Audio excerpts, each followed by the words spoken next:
Pensamiento tras pensamiento, suspiro tras suspiro, hasta transformar su alma de campeón orgulloso en un cincelador barato, o lo que es peor, en aquel que raspa la buena fortuna de otro. Los griegos acuñaron esta historia para reflejar lo que el resentimiento puede ocasionar. ¿Qué es el resentimiento? Es el enojo que se mantiene y se multiplica con el tiempo. Enojarnos podemos enojar todos. La ira no deja de ser un sentimiento noble.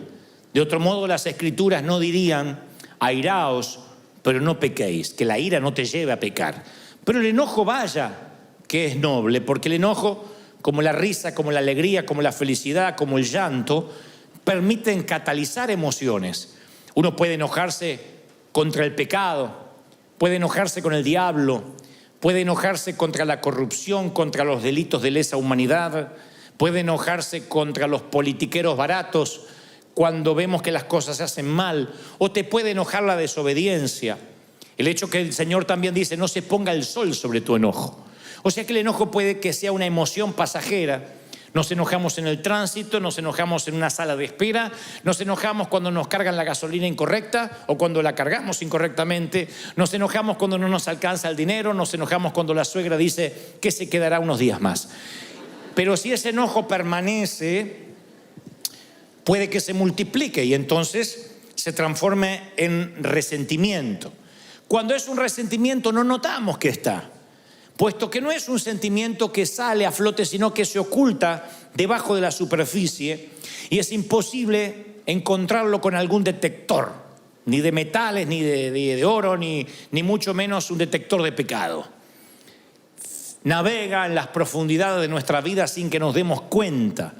Entonces uno puede aparentar que está en paz, pero hay una furia de ira que está en el interior, que no se puede notar de manera fácil.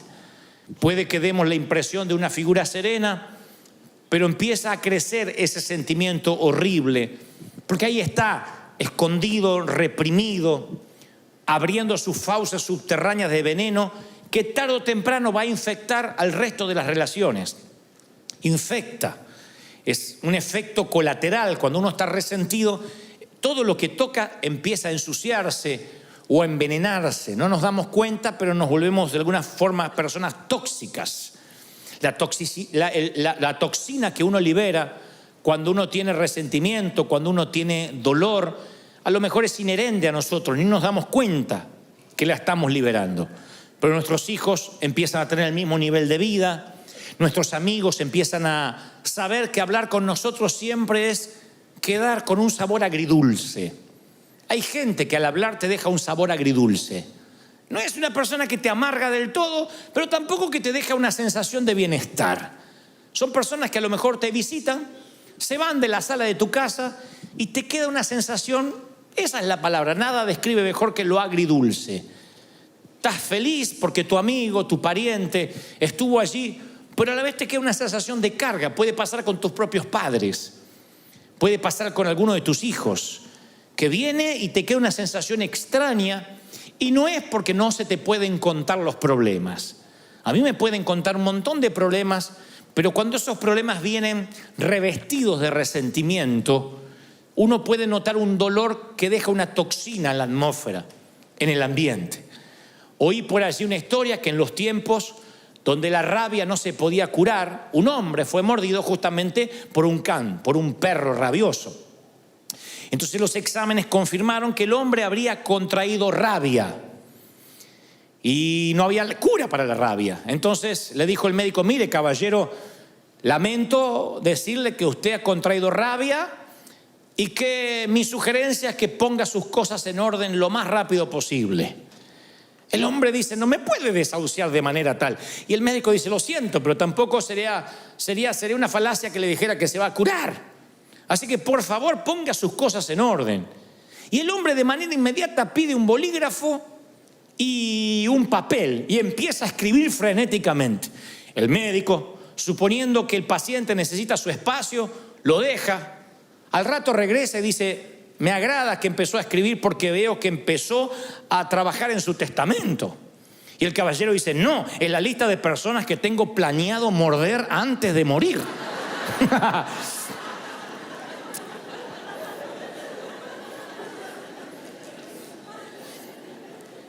Entonces los resentidos son aquellos que fueron mordidos alguna vez y canalizan su energía mordiendo a otros.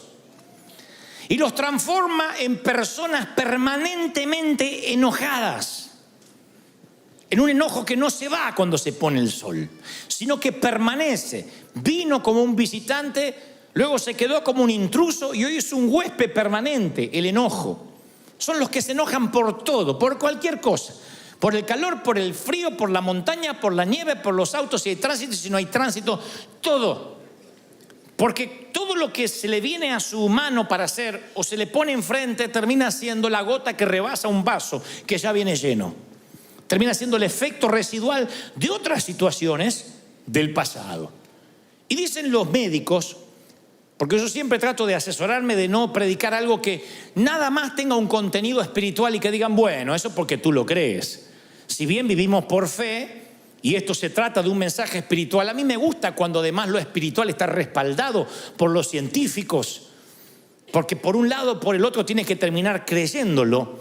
Así que yo me pongo a ver por qué gente vive profundamente enojada y qué significa eso en su físico. Y entonces hablan de que cuando alguien vive con un enojo permanente, graba profundas líneas en sus rostros, que no son las arrugas de un buen vivir, son líneas de ceño fruncido. Cuando te ríes mucho, se te hacen acá, marcas acá como el Joker. Cuando te enojas mucho, se te hacen un montón de líneas acá.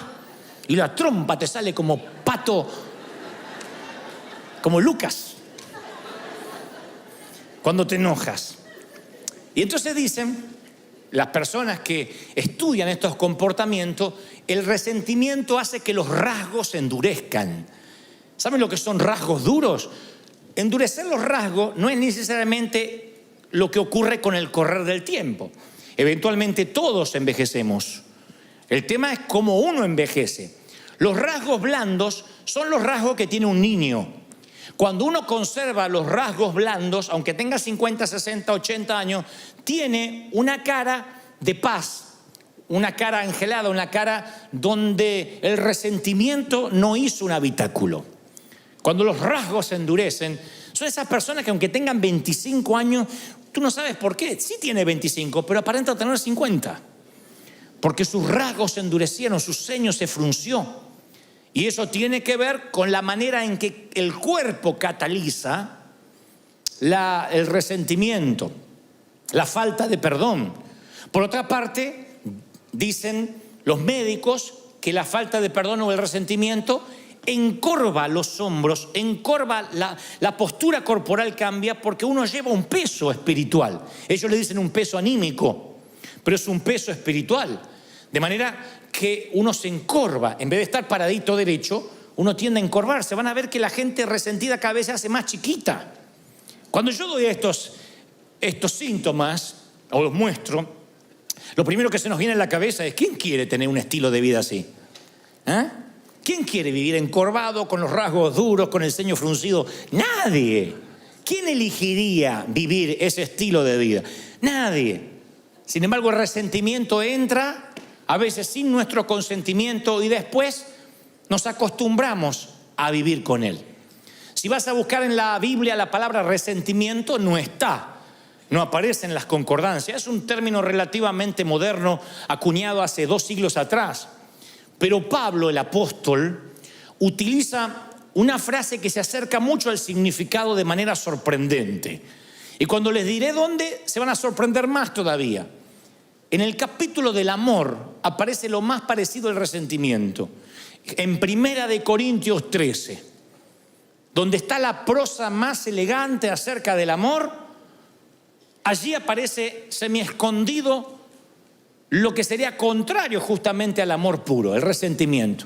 Es aquel versículo 5 donde dice, el amor no hace nada indebido. Claro, esa es la traducción, en este caso al español. El amor no hace nada indebido. Sin embargo, en el original griego, En el hebreo también tiene un significado, pero en griego me gusta más porque se asemeja a lo que realmente es la amargura o el resentimiento. El original dice logizomai, Logizomai, logizomai. Entonces dice, el amor no es logizomai. Y uno dice, ¿qué es eso? ¿Qué no es logizomai? Bueno, es una palabra de los contadores públicos certificados de la época. En el primer siglo, cuando la gente tenía una deuda que no podía pagar y se transformaba en un moroso constante, no iba a collection, ni le llegaban cartas de desalojo. Había contadores que anotaban su deuda en lo que se llamaba un libro mayor de contaduría. Y esa deuda era escrita en tinta, con una pluma. O sea que no se podía borrar, quedaba parte de tu background. Vivías como moroso o como un mal pagador el resto de tu vida.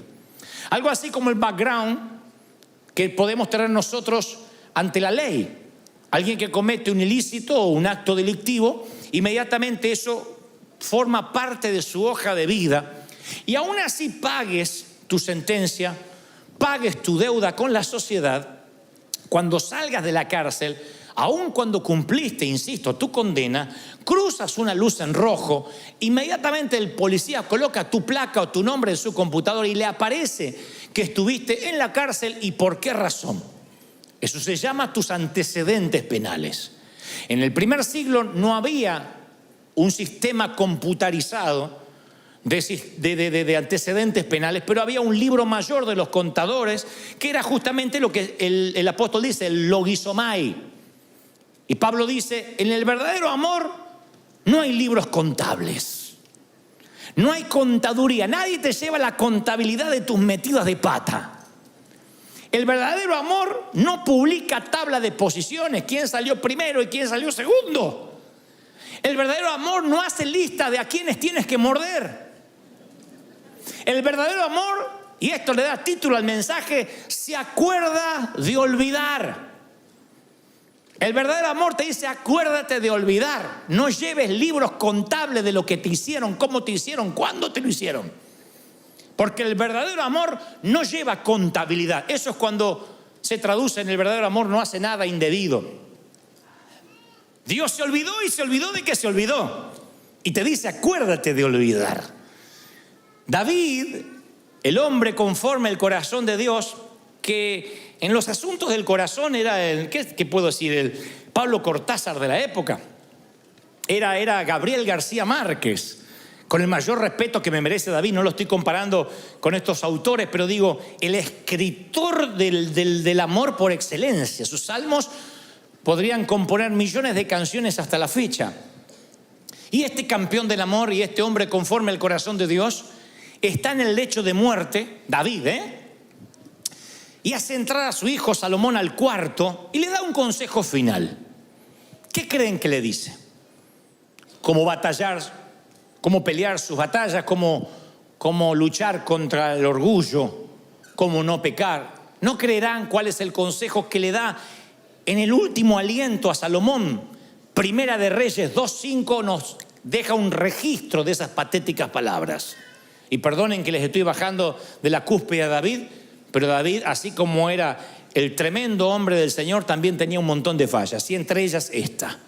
Le dice a su hijo, ya sabes tú lo que me ha hecho Joab, hijo de Sarvia, lo que le hizo a 2 de mis generales del ejército de Israel, a los cuales él mató, derramando sangre en tiempo de paz. Así que tú, Salomón, harás conforme a tu sabiduría, pero no dejes descender las canas de este hombre al Seol en paz. El hombre más grande de su época se está preparando para ir al encuentro con su Dios.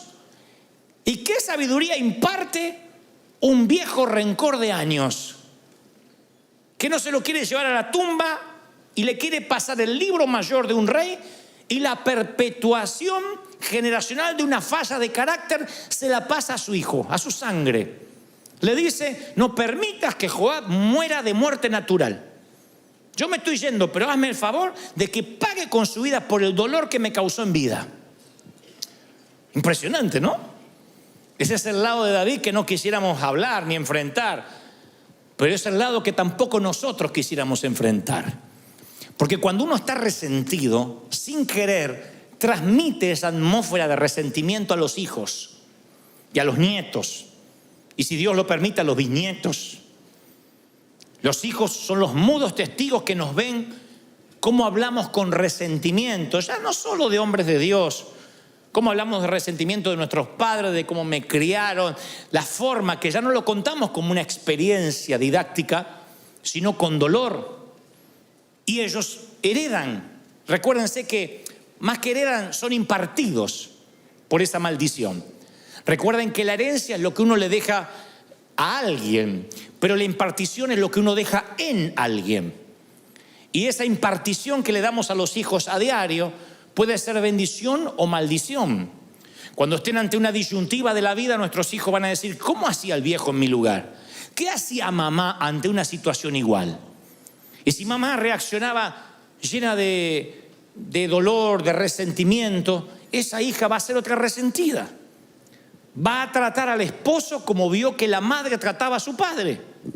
El hijo va a tratar a su mujer como vio que su padre trataba a su madre y viceversa. Es una cosa que empieza a repetirse de generación en generación. Es el poder del entorno. Yo puedo reprender maldiciones generacionales y decir: se corta aquí aquello de que si los padres comieron las uvas agrias, los hijos no heredarán la dentera. Lo creo. Yo no creo que porque tuviste un abuelo borracho o un papá divorciado vas a seguir el patrón generacional, vas a tomar la posta generacional. Yo creo que no. Dios hace todas las cosas nuevas, pero no puedo cambiar el poder del entorno. El entorno es lo que se respira en tu familia, lo que se habla. Si en tu casa, por mucho, no creo que porque tu abuelo era alcohólico vas a ser alcohólico y tus hijos lo van a hacer, pero si en tu casa cualquier festejo amerita tomarse un tequila, y si estás triste te tomas un tequila, y si estás alegre te tomas un tequila, y para que la Santa Cena no te caiga mal te tomas un tequila, y si pierde las Chivas te tomas un tequila, y si gana la América te ganas un tequila. Se respira un ambiente de alcohol, un entorno donde para celebrar o para echar fuera las penas no está Dios, está el alcohol. Yo no puedo ir contra, no hay anacondia que te libere del poder del entorno. El resentimiento es igual. Cuando en las mesas familiares se empieza a hablar de todo mundo, cuando los hijos aprenden que después del servicio la comida es para hablar de todo lo que estuvo mal y qué hizo el ujier y por qué lo hizo el otro y por qué la otra se cortó el pelo y fíjate la que se puso y aquella que está fajada y la cosa que se piensa que es, aquella gorda que le creció el trasero. Cuando todo eso lo hablas en la mesa, ese entorno genera críticos, genera gente que detesta la hipocresía, pero también detesta la iglesia. Lo generas. Es lo que David explícitamente hace con Salomón. Véngame. Quiero que vayas y le hagas tener una muerte indigna a Joab, porque yo me quiero ir tranquilo de que me vas a pagar. No me dan la fuerza para continuar con el resentimiento, así que te lo voy a heredar, te lo voy a impartir. Y el resentimiento es una criatura horrible, deformada, distorsiona la realidad.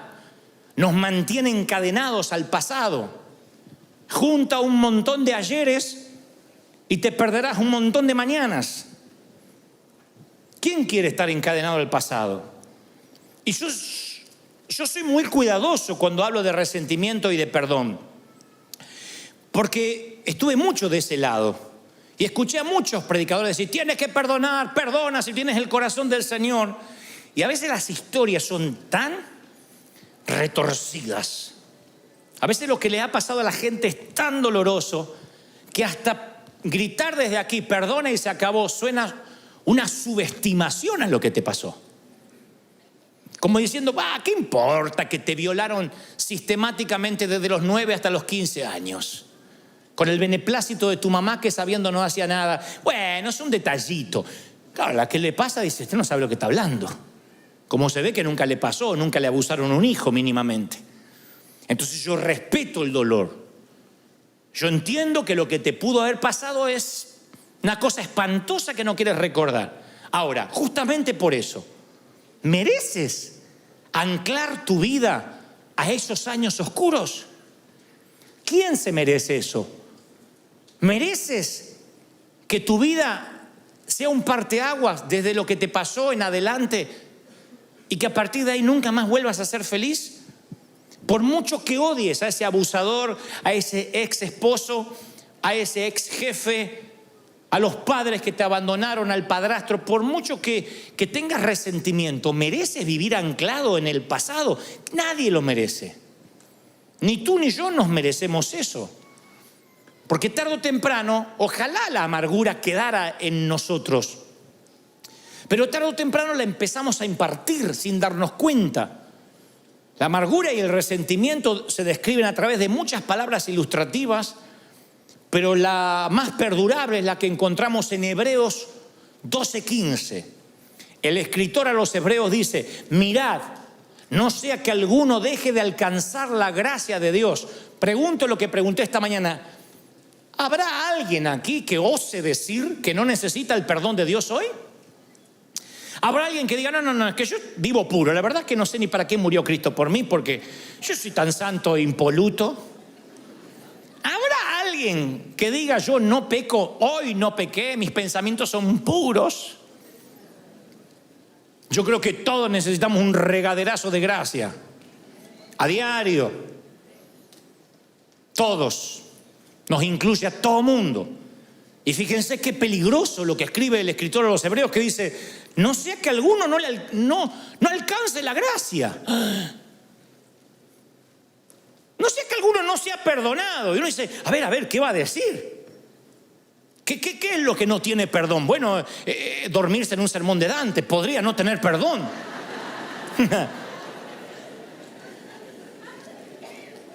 No, dice que brotando alguna raíz de amargura los estorbe y sean muchos contaminados.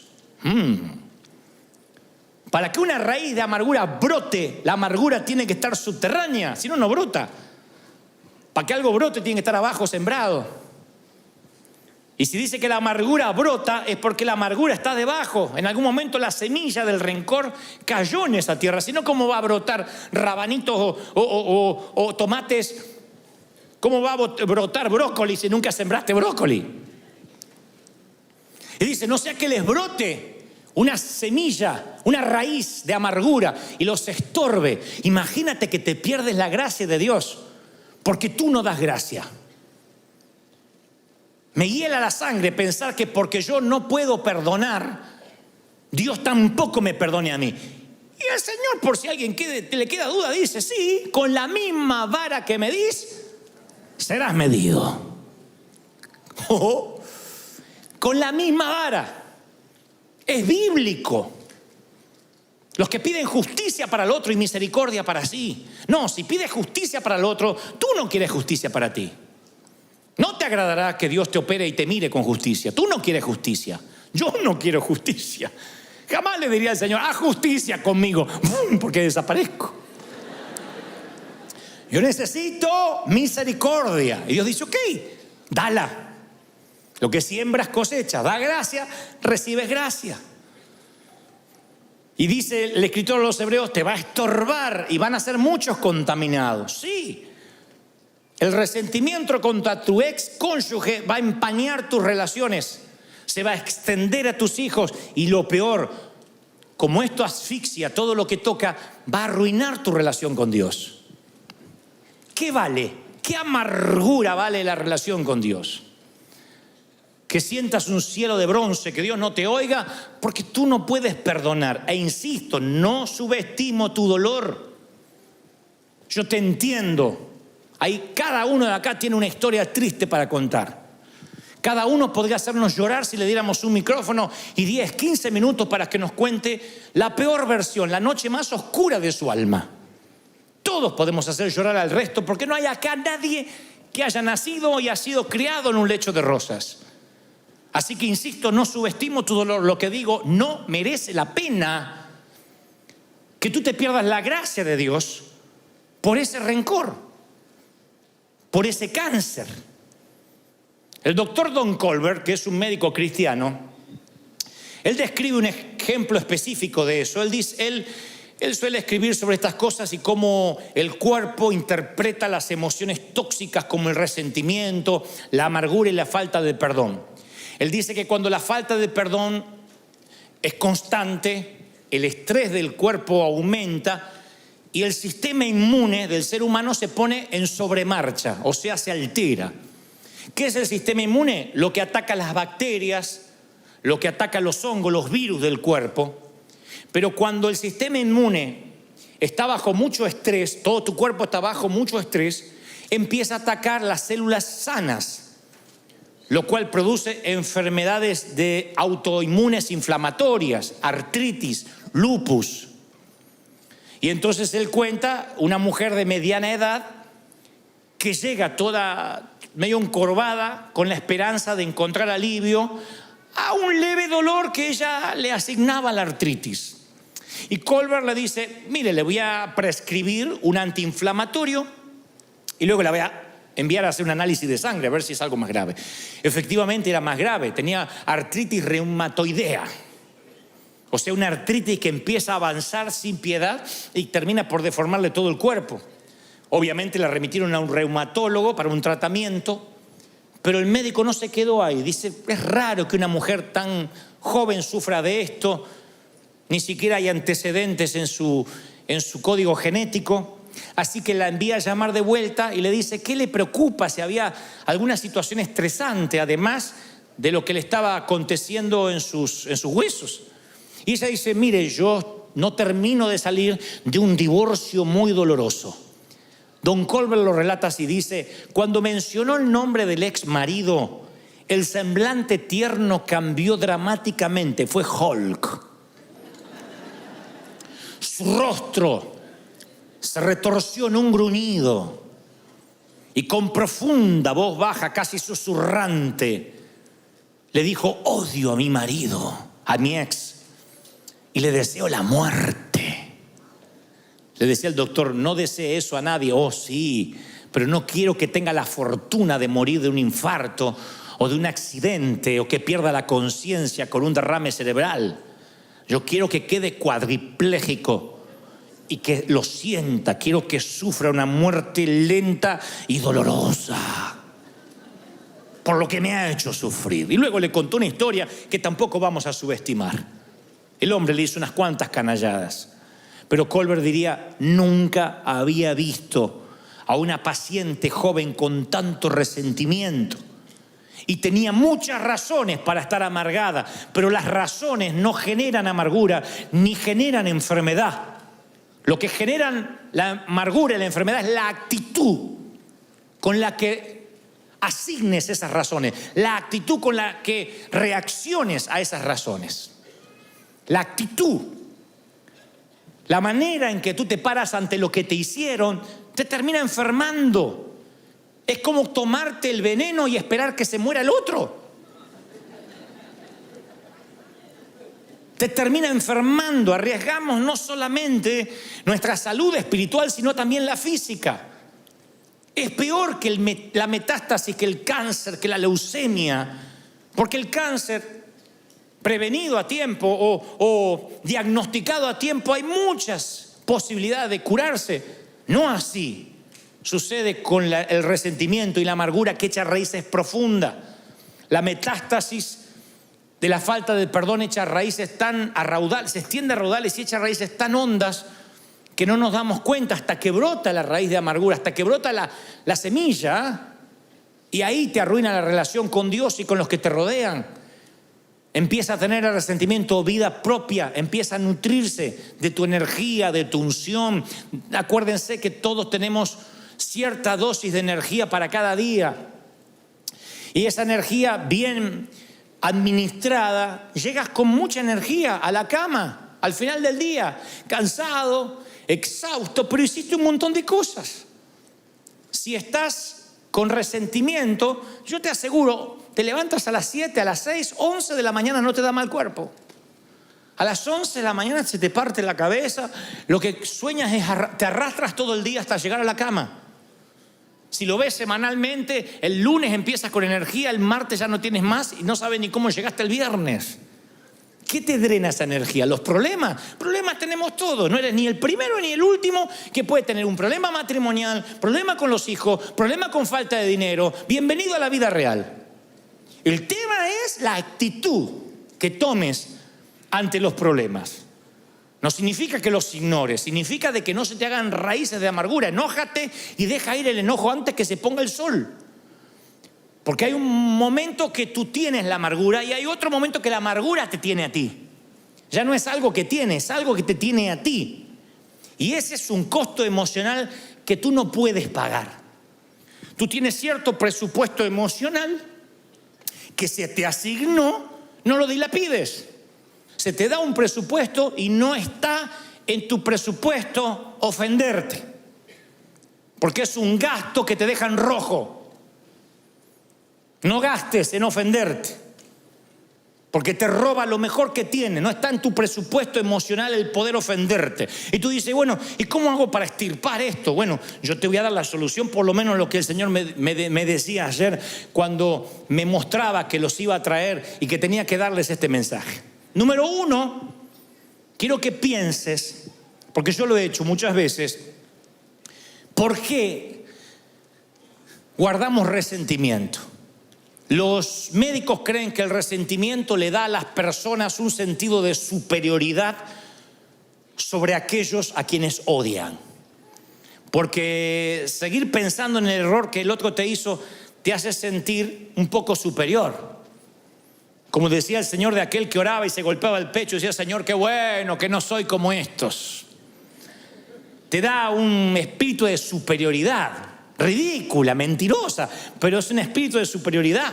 Es una manera insana de ubicarse un poco más alto en la jerarquía de la cadena alimenticia humana.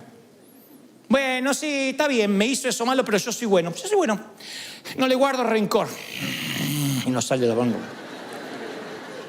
El resentimiento te ubica en el asiento del juez y te da un martillo. Y produce un placer neurótico y un orgullo espiritual. Te cuento lo que me hizo. Siéntate, te voy a contar desde el principio. Cuando te cuente lo vas a querer matar igual que yo. O sea, lo pones en papel de acusado y tú te pones en papel de víctima. En muchacho o muchacha de la película. Entonces yo siempre invito a pensar, a ver, ¿por qué le tienes resentimiento? Y generalmente las personas con estima dañada son las más propensas a resentirse. Porque entonces equilibran su baja estima odiando a alguien. Se ponen en papel de bueno. Para que haya un Spider-Man tiene que haber un... ¿Cómo se llama el otro? Un duende verde. Para que haya un Batman tiene que haber un Joker. Entonces necesitamos un némesis. Necesitamos un enemigo en alguna parte para decir, bueno, yo soy mejor. Yo soy más bueno. Si no pasamos a ser nosotros los villanos, Dios nos libre. Siempre estamos buscando a alguien que sea más odioso que nosotros. Entonces nos ubica en una postura, en una jerarquía superior. Así que yo siempre le invito a las personas con resentimiento, vamos a pensar. Y luego le digo, escríbelo, porque a veces lo he hecho. Uno de los mejores dones que Dios nos ha dado es el talento de operar una lapicera sobre el papel. Entonces yo le digo, a ver, escribe lo que te hizo. Te dice, no, es que yo sé lo que me hizo, no necesito escribirlo. Pero yo le digo, escríbelo, porque es increíble. Cuando uno lo escribe, como cuando uno quiere poner esos sentimientos ante la vista, uno se sorprende, no sabe qué poner. Cuando uno los tiene que escribir. Hay familias que están peleadas por años y ya no se acuerdan por qué. Porque los antagonistas, los que se pelearon, están muertos. Resulta que la abuela Ana, la abuela materna, se peleó con los de la otra esquina y las dos familias se odian como los Montesco y los Capuleto de la obra de Shakespeare y no saben por qué. No, es que una vez la abuela le fue a pedir un poco de aceite y el condenado no le prestó y hasta los nietos se odian por un poco de aceite. A veces familias enteras están disasociadas completamente por problemas que viajan, navegan en los canales subterráneos de la sangre, impartidos, y no sabemos por qué. Cuando uno le dice a esos hijos, anótalo en un papel, les parece una ridiculez cuando exterioriza los sentimientos. Y se da cuenta que no vale en absoluto la energía emocional que están gastando. Cuando uno los escribe son sentimientos vagos, amorfos, que dices, bueno, a ver, es que, porque hay cosas graves, un abuso, una violación, una infidelidad, pero después hay lo que yo llamo sensaciones. Yo decía en el servicio anterior que en esta iglesia los líderes, los pastores, a la hora de aconsejar siempre decimos, no me hables de sensaciones. Yo estoy harto, me crié en una iglesia donde todo era sensaciones. Pedían una entrevista pastoral, es que siento que no me aman. Siento que cuando entro dejan de hablar lo que están hablando, así que siento como que hablan de mí. Entonces uno dice, bueno, a ver, ¿tienes pruebas? Bueno, no, pruebas como pruebas no, pero siento. A veces viene gente y dice, yo siento que tal matrimonio está mal. Lo siento cuando los veo, lo siento y lo siento. ¿Y qué estuviste en la habitación? ¿Te contaron? No, pero siento. El otro día vi detalles, cosas que siento y me preocupan. Imagínense si la iglesia multitudinaria se manejara por sensaciones. Entonces yo suelo decir, a ver, si tuvieras que llevar esto ante un juez, que te dice, a ver, acá tenemos 15 minutos para tratar su caso. No me venga con sensaciones, véngame con pruebas, con testigos. ¿Qué pasó? Bueno, no, pero yo vi que movía los labios y parecía que dijo mi nombre. Sensaciones. La mayoría de los resentimientos vienen por sensaciones. Por cosas que no tienen asidero. Entonces cuando uno las escribe se da cuenta, no tengo pruebas, me estoy preocupando sin asidero, sin tener de qué. Es como el niño que está asustado en la oscuridad en la película Monster Inc., la primera, donde el niño ve la manga de un saco, de una chaqueta y cree que es un monstruo. Cuando enciende la luz el padre se da cuenta que es una chaqueta. Y lo mismo pasa cuando traes tu amargura de la oscuridad hacia la luz. A ver, ¿por qué estoy amargado? Te das cuenta que son tonterías, son sensaciones. Hay remordimientos de años porque alguien te dijo no a una invitación a cenar. No lo invito nunca más en la perra vida.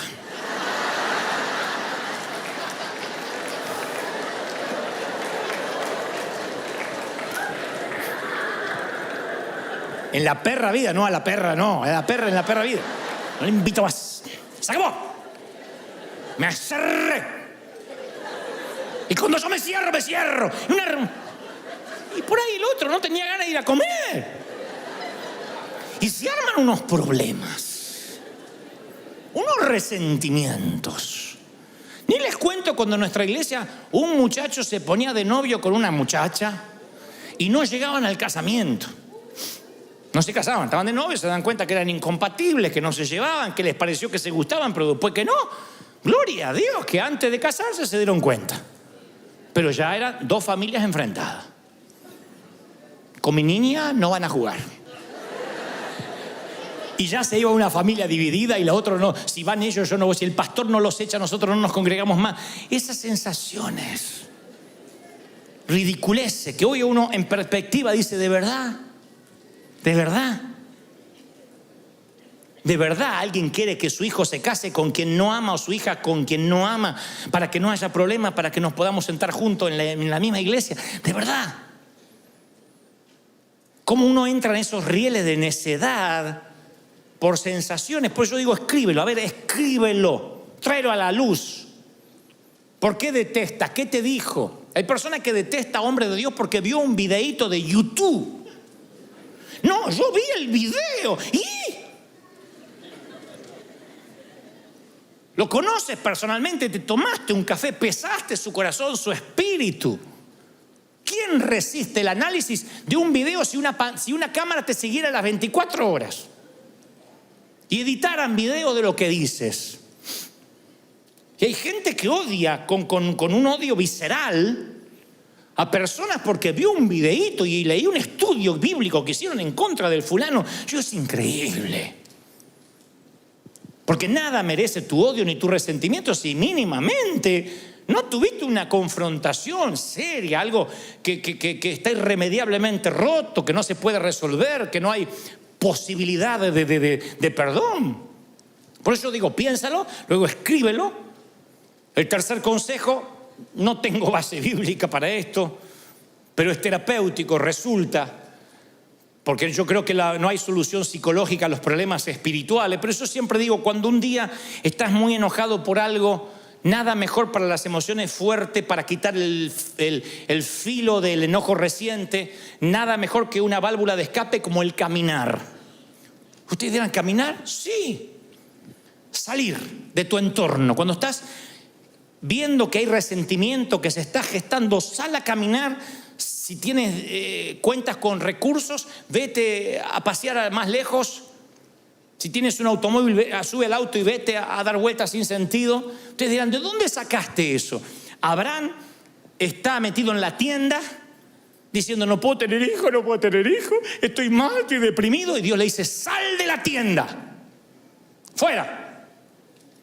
¿Por qué Dios no le habla dentro de la tienda? Sal de la tienda y cuenta las estrellas y las puedes contar. Bueno, así, cabezón, serán tus hijos.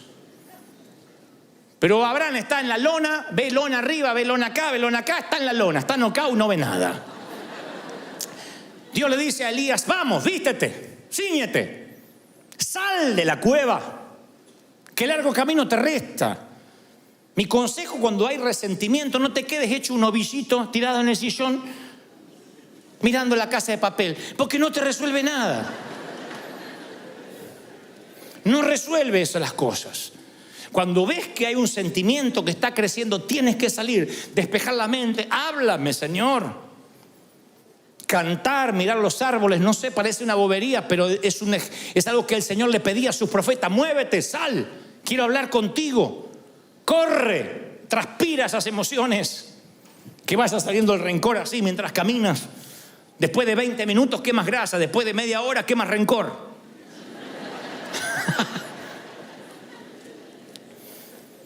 Y luego háblalo. No importa qué tesis hayas escrito, cuántas hojas te llevó a escribir el rencor, el Señor no se duerme, el Señor no se aburre. Ve y háblalo con el Señor. Si estás furioso, si tienes remordimiento, cualquier emoción tráele a Dios. De igual modo, es imposible escondérselas ante Él. ¿De dónde sacamos esa tontería que hay que higienizarse antes de presentarse ante el Señor? ¿De dónde sacamos la bobería que no me puedo presentar al Señor sin antes pedirle perdón? Ve y dile, así soy. Soy el hijo pródigo y vengo y huelo a marrano, huelo a puerco. Si vienes del chiquero, ¿a qué vas a oler? ¿A perfume francés? Señor, aquí estoy, oliendo a puerco. Recuerden que el abrazo que el padre le da al hijo pródigo se lo da cuando todavía huele a puerco, después lo manda a bañar. No dijo, primero te bañas, no te acercas a...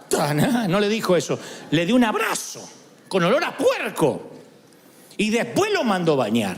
El Señor te va a limpiar, pero te va a dar un abrazo como estés. Entonces ve ante Él y dile, Señor, aquí estoy oliendo a chiquero, a estiércol de resentimiento. ¿Me ayudas o me ayudas? Porque soy tu hijo y tú me dijiste que vas a ser fiel y me vas a ayudar. ¿Lo crees? 2 misioneros atravesaban las junglas de Birmania. Un misionero nativo y uno que era novato. Y de pronto se meten en un lago hasta el cuello, un lago muy sucio. Y cuando salen del otro lado, uno de ellos, el novato, estaba repleto de sanguijuelas. Esos gusanos que se pegan y se meten en la piel. Tenía todo el torso, los brazos, las piernas, y se las empezó a arrancar. Y le dice el misionero, no. Si usted se las arranca repentinamente, parte del gusano, del insecto, va a quedar allí y se le va a infectar. Y si, ¿qué puedo hacer? Desesperado, imagínese, lleno de sanguijuelas. Dice, usted tiene que ir rápido a la aldea conmigo y meterse en un baño de bálsamo, en un baño de aceite. Y allí las sanguijuelas rápido quitan sus garfios y usted va a quedar libre. El resentimiento es una sanguijuela que se mete en tu corazón y no puedes tironear. Tiene garfios en tu vida. Por eso necesitas sumergirte en el bálsamo de la gracia de Dios Decirle, Señor, mira, estoy lleno de sanguijuelas. Te tiras así, le Señor, me ayuda para ser libre, para ser sano. Y cuando la gracia, cuando el aceite te perdona, entonces tú puedes perdonar. Pero si nunca te dejas perdonar, tú vas a operar bajo la ley estricta del libro mayor. Vas a ser un contador, un contable. Me hizo aquel, me ofendió. La está apoyando a esa loca. Y vas anotando. Por último yo digo, déjalo ir, déjalo ir. Acuérdate de olvidar. Diga conmigo, me acuerdo de olvidar. Entonces, sé un olvidadizo generoso, minucioso. No seamos una rata guardadora, acumuladora. Uno se vuelve literalmente, quiero que la frase se nos pegue, porque a mí me duele cuando me dicen, no seas una rata acumuladora. La rata suele poner cosas en sus madrigueras y acumulan y acumulan y acumulan. Y uno tiene que aprender a desechar, a no guardar, a tener una amnesia selectiva. A decir, me voy a acordar de olvidarme. Una amnesia selectiva. A ver esto, al trash, a la basura. A ver esto como cuando limpiamos el escritorio de la computadora. Como cuando limpiamos el celular. Cuando sacamos las cookies de sitios donde navegamos que nos ocupan espacio y nos quitan gigas de memoria. Decir, a ver esto, lo que me hicieron en 1982. Ya está. El partido que Argentina le ganó a México ya está. Yo sé que es una amargura difícil de las sanguijuelas muy arraigada, pero ya está. Hay que dejarlo ir. No podemos estar sumando lo que nos pasó, más lo del 94, más lo del 2002, más lo del 2003. Hay que tener una amnesia selectiva y decir, yo es un presupuesto que no estoy dispuesto a pagar. Porque si estás enojado con alguien, lo cargas en tu espalda. Si te enojas conmigo, me llevas en la espalda toda la semana. Y si a la vez te enojas con tu suegra, vamos los dos. No me hagas eso.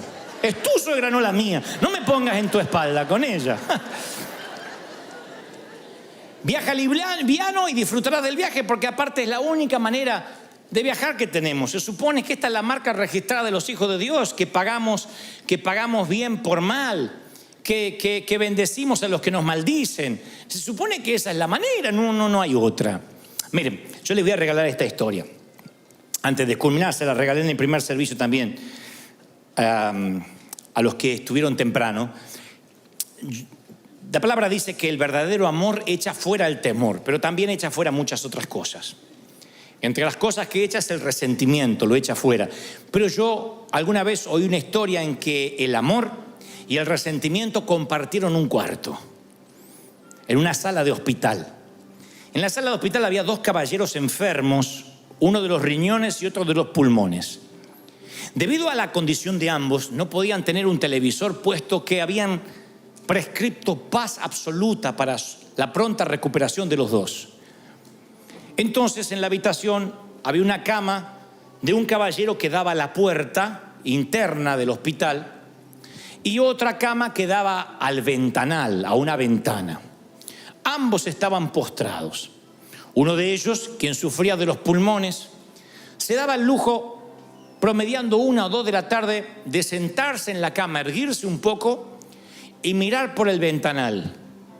¿Qué ves?, le decía quien estaba al lado de la puerta.